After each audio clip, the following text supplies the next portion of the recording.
Cody is a new robotic process automation, RPA, that helps to automate some activities in the pre-award phase of the acquisition lifecycle. Cody has two paths. Path 1 is for use after the receipt of proposals, and it automates the offer checklist and the contractor responsibility review process.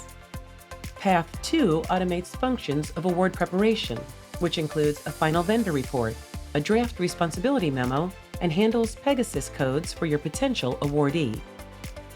In this training, we will cover these two pathways in more detail.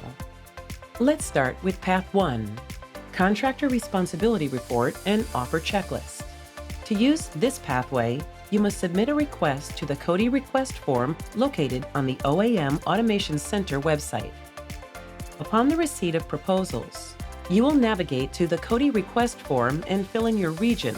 Select Contractor Responsibility Report and Offer Checklist, fill in your solicitation number, procurement title, NAICS code, and Unique Entity Identifier, or UEI numbers of your offerers. If you have received multiple proposals, you'll include all of the UEI numbers on this form and separate the numbers by a semicolon. Cody will then collect data from several federal data sites, including sam.gov, dsbs.sba.gov, usaspending.gov, and fpds.gov. Cody will aggregate the data and create a detailed PDF report for each offerer you have submitted, and will reply to your request via email with an overview of the vendors you submitted, along with a contractor responsibility report and an offer checklist. This contractor responsibility report includes a table of contents with hyperlinks for easy navigation for each data source.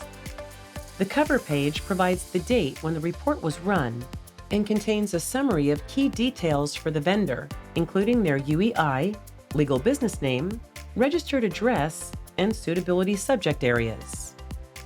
Cody also aggregates important vendor details for all submitted vendors in an Excel offer checklist file. The offer checklist summarizes responses to key reps and certs findings for all vendors into a single checklist document.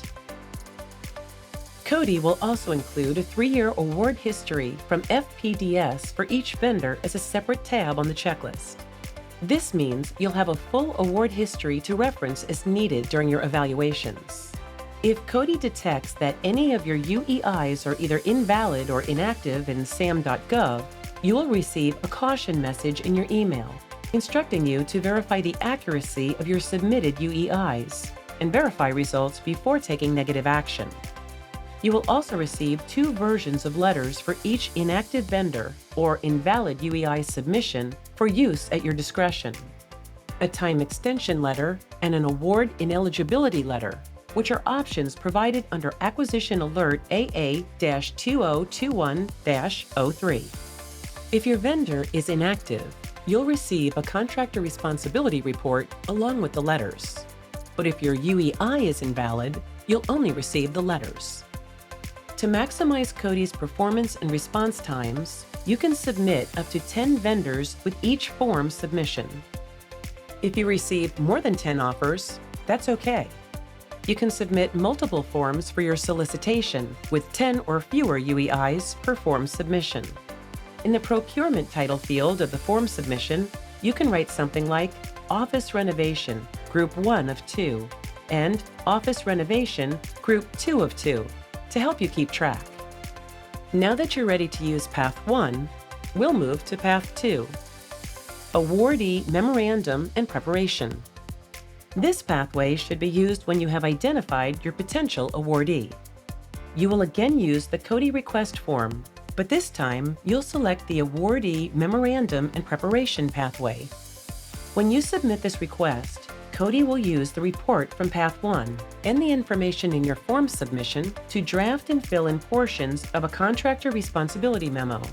Cody will also look up the active Pegasus vendor code and vendor address code for the prospective awardee. If no active code is available, Cody will submit a Pegasus vendor code request on your behalf so that your award will not be delayed for this reason. You will again receive Cody's response via email. It will include an overview of your request and the vendor's information, as well as their active Pegasus vendor code and vendor address code.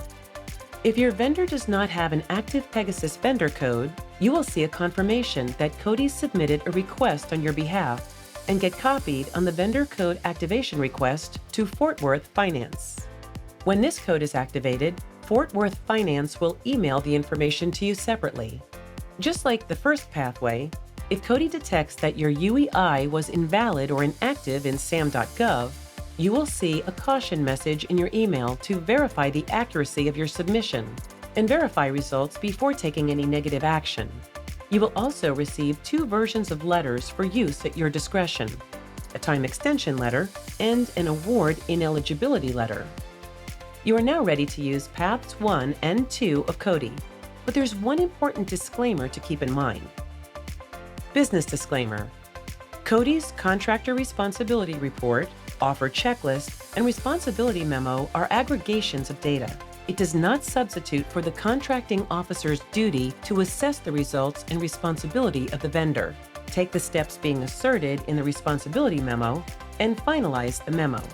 Within Cody's reports and emails, you will see this message emphasized in multiple places, along with markings identifying the documents as source selection information. In cases where Cody does detect negative findings, such as exclusion or debarment records, the CO should independently verify. A non-responsibility determination would need to be supplemented beyond this automation report. Conclusion: this concludes the Cody training. For more information, please visit Cody's page on the OAM Automation Center, where you can read details and submit questions or suggestions on the bot feedback form. You can also email directly to cody@gsa.gov. Your feedback will be used as Cody grows in the future to further support the acquisition workforce.